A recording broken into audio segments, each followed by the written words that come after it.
Ya, perkenalkan nama saya Wisben Antoro, nama asli dan sering disebut nama panggung. Sebenarnya saya lahir harusnya hari Minggu, tapi ibu saya keluar untuk banyak hari Jumat. Harusnya saya bawa ke PKO sini dekat keadaan ini, dan akhirnya Minggu, jadi agak sementara namanya Wisben Antoro. Itu nama asli. Mungkin bisa PowerPoint-nya. Baru sekali ini pelawak tradisional nanggu PowerPoint itu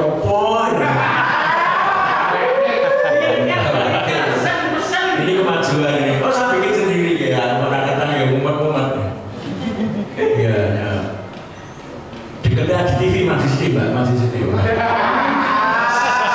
Ya, apa dagelan? Nah, dagelan itu adalah pertunjukan kesenian Jawa yang ujung-ujungnya lucu. Pokoknya lucu kudu guyu. Nah, ada juga yang pakai cerita, ada yang tanpa cerita. Pakai cerita nanti oleh Pak Basio, pakai cerita dan ceritanya itu ada leading dongeng. Oh, ternyata endingnya seperti ini. Dadul kepuntir, maling kontrakan ring, Basio kapusan, Basio berhenti, seperti itu. Ada adik-adik sering nonton menunggu. Ya, aku ceritanya ngomongin orang cerita nih. Lalu sejak kapan dagelan itu? Dagelan itu sejak tahun nah ini Habib, putranya Habib 8, putranya Habib 8 itu Mas Ngabian di Ngabian itu Pulau Alun-Alun Kidul, Pulau Nalki itu ada dalam Ngabian. Itu dulu di situ ada tiap hari-hari tertentu Gusti Ngabian itu mengundang abdi dalam percaya-percayaan, suruh bercerita. Kalau ada orang datang cerita sampai dia tertawa. Kedua lagi, Mbak menggunakan bahasa Jawa, memakai alat cerita, biasanya dengan kisah, kehidupan sehari-hari, dan memakai iringan gambar next. Selanjutnya, nah ini sudah sampaikan, dan selanjutnya di tempat yang sama di dalam Ngabian itu ada acara Uyon-Uyon Monosuko, dan di akhirnya sebelum closing itu ada pangkur jengleng. Dulu yang isi Pak Basio, mbahnya Mbak Harini, mbahnya beliau. Next lagi, apa itu tujuan dagelan? Tujuan utama adalah membuat orang tertawa dengan gestur, kata-kata, gerak, sholat dan sebagainya. Dalam pertunjukan tradisional sudah ada yang namanya dagelan itu, masuk di goro-goro. Kalau di ketoprak di adegan batur atau abdi dalam, di jengleng. Tadi sudah saya sebutkan hampir closing ada iringan dagelan dari Pak Basio. Harus lucu, tujuan dagelan itu harus lucu. Tadi Mbak Trina tidak menjelaskan apa itu lucu. Dagelan itu kudu lucu, ya lucu rasa ditangga. Jadi lucu itu berubah makna dari tahun ke tahun. Di tahun 78 Pak Teguh Sri Mulat itu menyebut lucu itu aneh. Angger aneh lucu, makanya teman-teman Sri Mulat itu aneh-aneh. Dasinya gede, katanya tekan ini potongan kayak apa di Mangku Projo, ada bringers di sini, ada pakai pakaian kayak anak-anak itu. Lucu itu konsepnya Pak Teguh. Tapi di tahun 85 Pak Guno itu adalah pelawak senior Jogja itu merubah lagi bahwa lucu itu kejutan sifatnya kejutan, seperti yang Mbak Trina tadi ungkapkan, punya kejujuran, punya ini 02 seperti itu, atau jedek-jedekan. Apa bedanya ini ternyata yang dijawab di luar dugaan dia. Pak Guno teorikan bahwa lucu itu adalah kejutan. Tapi tahun 92 bagi Tommy atau Deddy Gumelar, tahu ya, bagi itu ada yang jalan belum ya tahun 92 itu. Yang saya setuju yang terakhir ini, lucu adalah dimengerti. Ketika tidak ngerti, orang tidak akan ketawa. Contohnya seperti ini, ada seorang cewek ibu-ibu atau cewek telepon, Mas, anaknya wis lahir, rupanya kayak kue loh Mas, irungnya kayak kue loh Mas. Sisi Mas, bojoku teko. Ada yang nggak ketawa, ada yang ketawa. Bedanya yang ketawa berarti tahu. Ada cewek telepon, Mas, anaknya dewi lahir, irungnya kayak kue loh Mas, badannya kayak kue kayak bojoku teko Mas. Ada yang mikir. Apa beda dokter tua dengan dokter muda? Dokter tua itu ngumpulin duit untuk beli mobil Volvo. Tapi dokter muda itu sebenarnya dengan vulva. Yang ketawa dari enggak. Yang ketawa baru paham. Jadi intinya lucu itu dimengerti. Ketika nggak mengerti, jadi nggak lucu lagi. Terus teori tadi Mbak Trina itu menggunakan job telling. Job telling itu bukan karya dia, tapi dia mencari dari Google, mencari dari YouTube, internet. Yang lucu mungkin dari Ustadz Anwar Jahid diucapkan kembali, itu namanya job telling. Next lagi, apa dagelan itu merupakan cabang seni? Ya, bahkan dagelan adalah menurut saya, kalau salah mau dikoreksi, cabang seni yang kompleks karena dalam menyampaikan lelucon tersebut pesan. Di sini kemampuan public speaking sangat diperlukan. Mbak Trina sudah masuk public speaking dengan jalan-jalan menarik. Beda dengan ngomongnya begini, bapak-bapak ibu kan kaku. Dia udah pakai public speaking. Walaupun kadang-kadang dagelan itu sering dinilai sebagai yang merusak seni. Menari Mas Didi dibelajarkan jadi lucu, tapi Mas Didi aslinya punya kemampuan menari yang benar. Menyanyi dibelajarkan jadi lucu. Timlo itu bisa main musik benar dibelajarkan. Lalu mendalam dibelajarkan Mas B-nya dengan dalam hip hopnya. Ini sulap dibelajarkan, itu harus benar-benar bisa main sulap. Mas. Iya. Itu pengalaman saya. Jadi tahun 2025 saya dengan Mas Bebek dapat job melawat di Jakarta. Sampai ini tempatnya di Hotel Borobudur. Jam pagi saya udah break sama sana, jam 12 makan siang dan langsung cek tempat dan cek sound. Tapi ketika harus cek sound, ternyata tamunya dikasih oleh IO-nya, nanti malam tamunya orang Jepang. Nah, aku rasa bahasa Jepang. Akhirnya saya jam 2 siang saya ke Gelodok membeli alat sulap. Disitulah saya main sulap malamnya. Karena mempelajari sulap dari siang sampai sore, pasti belum akhir dong. Rokoknya jatuh. Itu mau Jepangnya bunyi juga. Lu berarti tidak salah, malah bunyi. Akhirnya semua sulapan saya bongkar. Sejak itulah saya memakai sulap sebagai alat untuk melawak saya. Walaupun sudah banyak yang niru juga. Next. Apakah dagelan bisa dipelajari? Tentu saja bisa. Walaupun memerlukan waktu proses yang agak panjang. Waktunya harus jam terbang. Satu bahan yang hafal tok, belum tentu nanti timingnya lucu.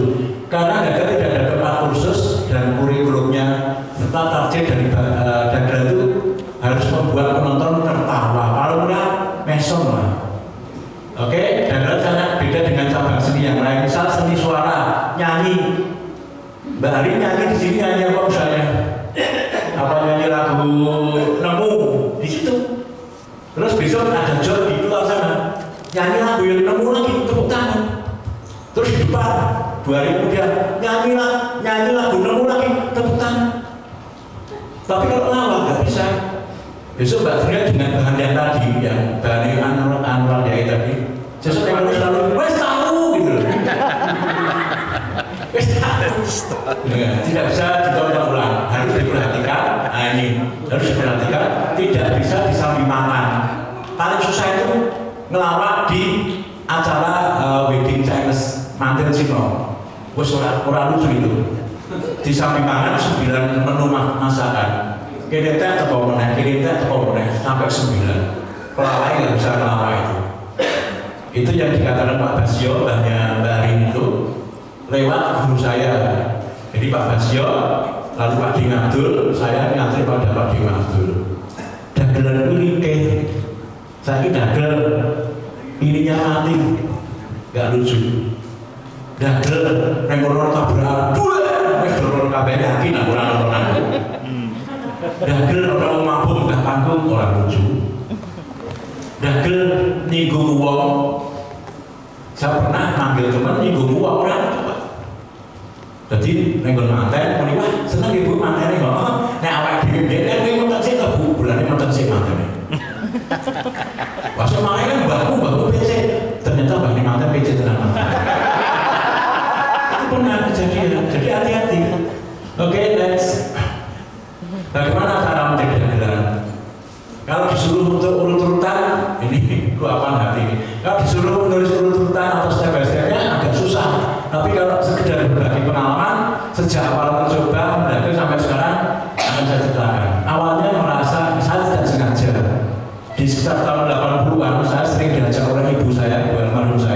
yang kebetulan profesinya adalah presiden untuk nonton ketoprak Tobong.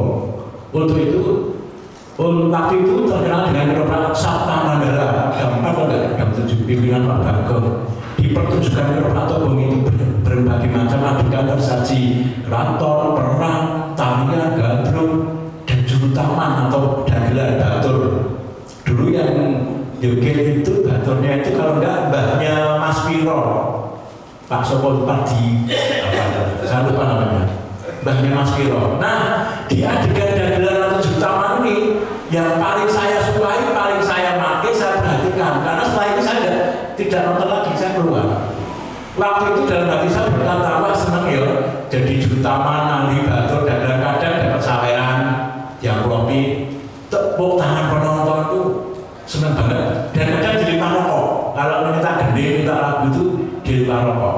Termasuk Mas Lalu, Mas bapaknya Mas Rute itu saya nonton, itu guru saya juga.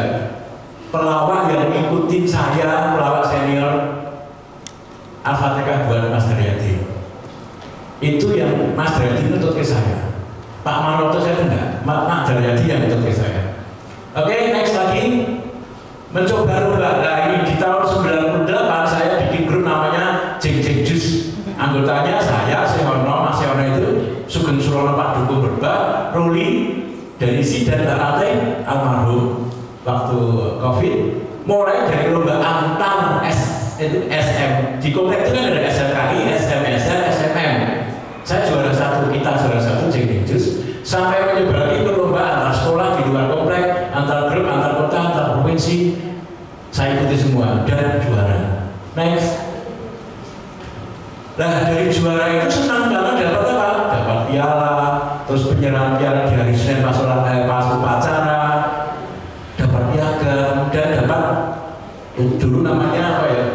Masih pakai wesel dulu, uang pembinaan. Apa?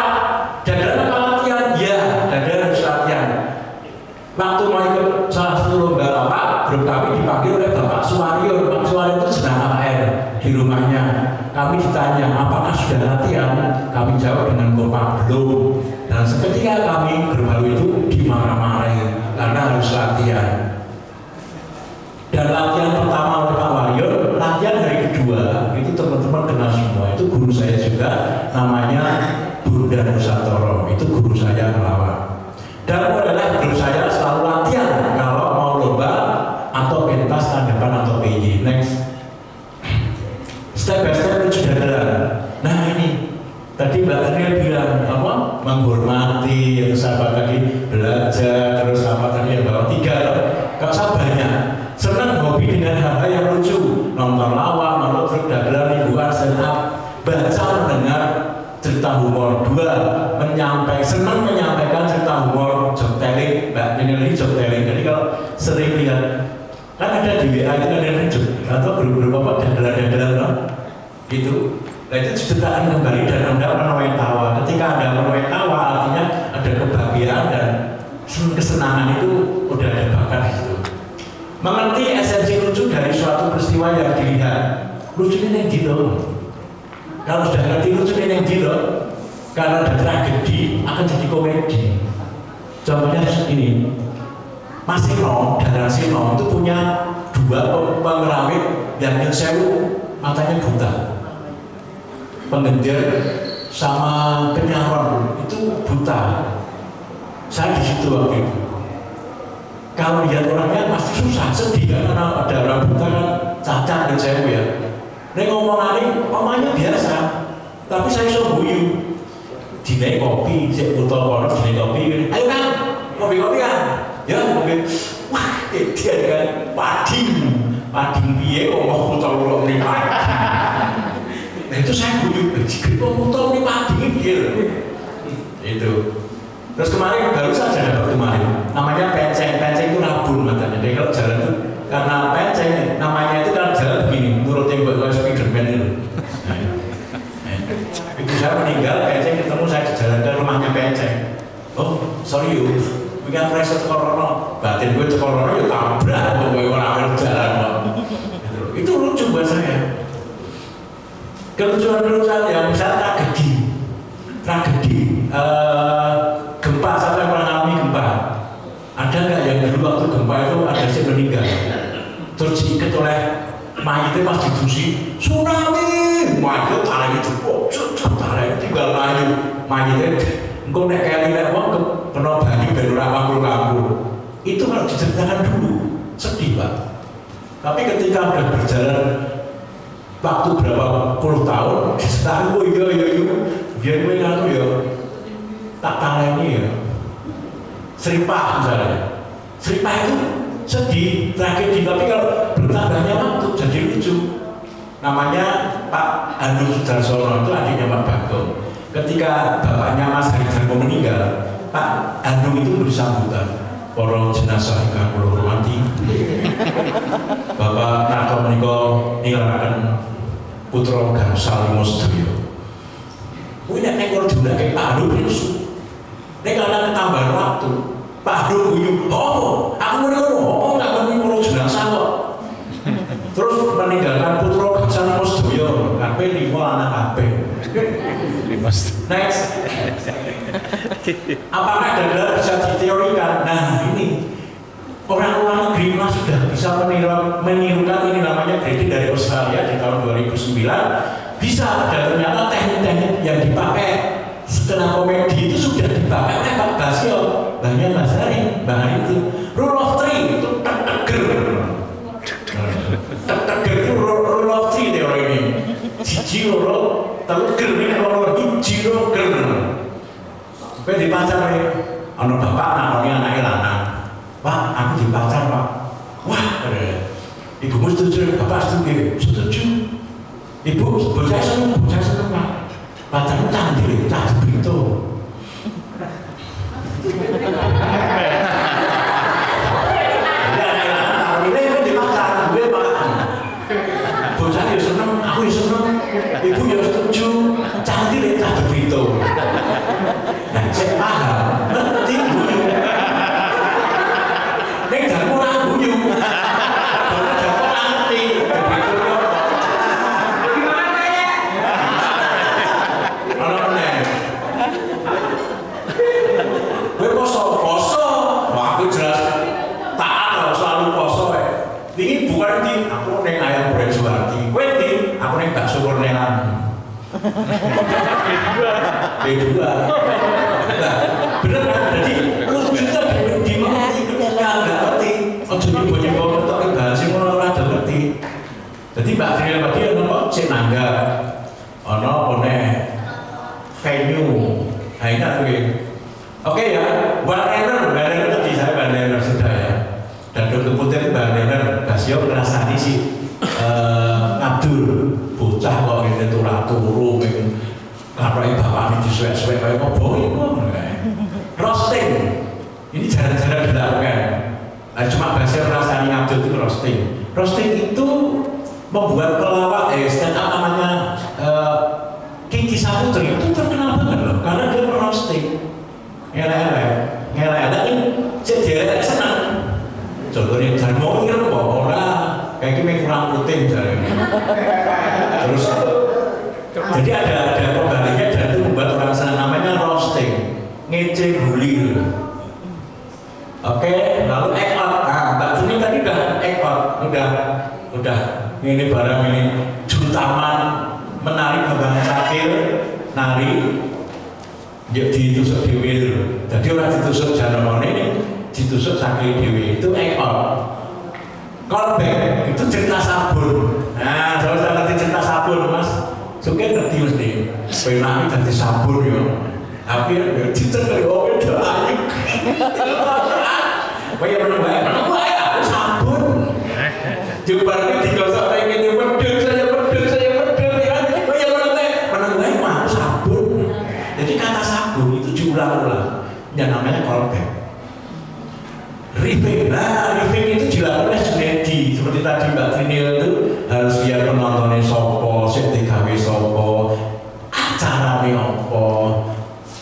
Nek acara dokter ya jangan ngomong soal bengkel. Nek acaranya siswa SMP ya jangan ngomong tentang HAM, tentang opo sih abot-abot. Nek ibu-ibu nek kampung ya jangan ngomong soal politik, nggak paham mereka. Apa yang mereka ketahui. Lalu hiperbola dibesar-besarkan. Ini sering teman-teman kita lakukan di perbulan ini. Gue ngerti laut merah, saya ngecat bapakku. Gue ngerti ya, apa laut mati, saya mati bapakku. Saya nomor terus terima. Gue ngerti lah segala gitu. Oh, sekolah bintang udah gitu. Itu di perbulan, gede-gede. Lalu Hendrik itu orangnya menepis lawak di panggung dangdut. Namanya, wes tahu, mesti gitu ya. Gimana pelawak bisa menghandling itu? Salah gue nonton terus. Munyol. Macam berbukulan kamu. Jadi mengembalikan perkataan penonton yang akan mengacu pertunjukan kita menjadi kata-kata itu sesuatu yang menyenangkan. Contoh kemarin ini agak politik dikit. Si dia dibilang Samsul, Samsul Pak. Ini oleh si dia, cek aku Samsul harus apa gue? Lucu. Akhirnya menang.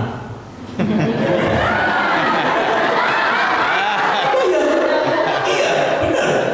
Semua kata-kata yang hujatan buat dia dipakai. Cek aku Samsul mau apa gue? Bisa. Itu contohnya nih. Ono Jajaran Mataram dulu gitu ke kedoprak. Orang Indah, ini balik, dulu, orang oke, storytelling Mbak Dunia sudah storytelling. Next lagi, persiapan sebelumnya, cari bahan dagangan yang cocok dengan acaranya ulang tahun, gathering, manten, mengamati lingkungan peristiwa yang lebih viral, baca koran dan medsos sekarang, mengenal penonton. Nah ini tamu undangan, pejabat, adakah pejabat, tokoh masyarakat atau tokoh wilayah di situ. Misalnya selalu, orang si rondo, sudah boleh si rondo. Ini orang juga tapi sudah. Oke, latihan bahan pel-pelan tadi Jawa Timur pel-pelan. Kalau di Jogja sebenarnya bukan pel-pelan, namanya blangkonan. Blangkonannya apa? Ketemu dengan partner. Nah ini partner itu kalau di sekitar namanya komedi badi. Saya dengan Juliet Gareng itu sering tidak resmi yuk mangan yuk. Alasannya mangan. Jangan tapi aku di bahan, colok ini ditanggapi. Jangan bilang latihan, bukan nanti. Dan itu paling besar bukan latihan. Ini nomor mangan gratis gitu. Dia mangan dia kalau latihan. Biasakan mencatat di seperti ATM. Ini ada murid saya punya murid yang sekarang jadi pelawak profesional. Tanyakan pada beliau itu. Murid yang melebihi kemampuannya sudah mulai bisa. Hanya dengan satu modal ATM mencatat. Anda kenal semua itu. Namanya Prigel Siswanto. Dari Jawa, tanyakan dari Jawa. Pertama dokter, aku pengen ajar dagelan dengan cara mencatat dan sekarang beliau berhasil. Next, kenali lagu-lagu yang tak tertulis. Salah tidak boleh. Menirukan anak autis tidak boleh. Simbol negara, ujaran kebencian tidak boleh. Zaman dulu boleh Pak, nyanyi soal Garuda. Ketelikan manuk. Itu boleh saja. Tidak boleh. Manuk terlalu bajingan ini. Yuk next. Jenis komedi, slapstick, lucu kasar, dilempar roti plok. Nah, jadi champion Tom and Jerry, umum di barat. Depan itu lucu dengan pantomim, itu Pak Jemek dulu. Jadi gerakan pantomim yang bikin ketawa namanya depan. Verbal komedi, kebalikan dari slapstick itu biasanya digunakan di Indonesia dengan budaya, dengan kata-kata. Screwball, lelucon yang tidak masuk akal, bombastis, biasanya lewat film efek orang kepalanya besar. Terus sudah kasih medal, orang bimo, lupa supaya dua uang yang mati. Jim Carrey narik apa bulan. Lalu blue atau dark comedy, lelucon yang membahas sesuatu yang tabu. Dari sini harus satu itu udah mengarah ke blue comedy. Metu lemes maju, melebuni kaku, metu lemes bareng mangan tebu. Sudah blue. Dan ada yang di Indonesia yang pelawak yang blue yang laku keras, namanya Mongol stres. Mongol itu dari Sulawesi itu saru-saru terus. Udah, terus next lagi. Cara untuk pemula, cari bahan yang cocok dengan acaranya anggota, jadi udah tahu ya.